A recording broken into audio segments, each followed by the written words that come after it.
This is Counterpoint, and I'm your host, Tanya Granick-Allen. Happy New Year! We are back with our current events panel with lots of commentary on the latest headlines. We'll cover one city council's decision to host all of their meetings online due to what they deem as threats from the alt-right. We'll cover another city's decision to not declare Pride Month and how that resulted in the town and the mayor being fined by the Human Rights Tribunal of Ontario. But the major story dominating headlines is the Prime Minister Justin Trudeau's resignation. What does this mean for the Liberals, the Conservatives, the NDP? What does it mean for us? Lots to get through, and joining me now is Michelle Simard, lawyer, privacy and cybersecurity specialist, who is going to banter with me as we unpack all of these issues. Michelle, Happy New Year. Thank you so much for coming on. Oh, thank you for having me. So let's jump right in. What do we know so far? We know that Prime Minister Trudeau has resigned, that Parliament is now prorogued after he met with the Governor General till the end of March. It seems like we're going to be jumping first thing into probably a leadership contest. Unpack what we can expect in the coming weeks. Well, first off, for all your viewers, when you prorogue Parliament, it means you're ending the session of Parliament, which means that the MPs, our duly elected representatives from each riding, won't come together to discuss government business. And he's proroguing it till the end of March. So what that means is it buys him time.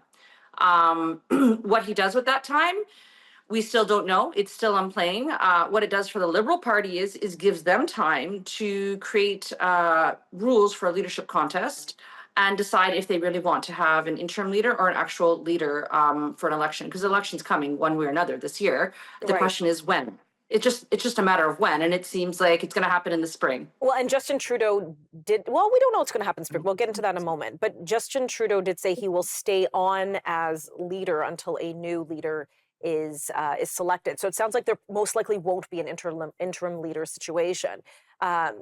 Rather a more rapid leadership contest. Sometimes these things take a year plus a year. You know, we've seen them dwindle down as soon as just a few weeks. This one looked like it'll be a couple months. Yeah, I mean, it's possible, and clearly it's what these people have been wanting. The Liberal caucus has been asking him to step aside almost 6-7 months now. Obviously, the Chrystia Freeland resignation is what was the tipping point for most, and at the end of the day, this is what's happened. How it's going to go, I've been hearing a lot of commentary about people saying, "Oh, they have to make rules." What goes in my head is like, but you guys kind of knew this was going to happen, so this should have kind of already been all taken care of, knowing that this was eventually going to be the end result. Oh, I'm sure over Christmas these rules were put into place. So I think within a few days, within the coming days, we will have those rules forthcoming. But let's take a pause for a moment and see what is the climate of the country. So to me, obviously, like many Canadians, this is not a shock that he stepped down. We all saw this coming. It was more of a matter of when. I said, but he has to resign by the end of January if they're going to have some kind of meaningful leadership contest, unless he does Kamala Harris styles and just gets basically parachuted in. A new leader could get parachuted in. I don't think that will happen. We can see the catastrophic effects if you don't have a meaningful leadership contest. So is there enough time before an October 2025 election to have a meaningful contest? Yes, I do. Because even like you brought up Kamala, that was a perfect example. Despite her losing, she did an amazing job of campaigning and getting out there, and she got tons of donations. So it's doable. It's possible. She got tons of donations, but they didn't translate to votes. She had votes, but the climate was not in her favor to begin with. So I don't put all of it on Kamala at all. I put it that the climate was just not there. Just like the climate right now is not for the Liberals.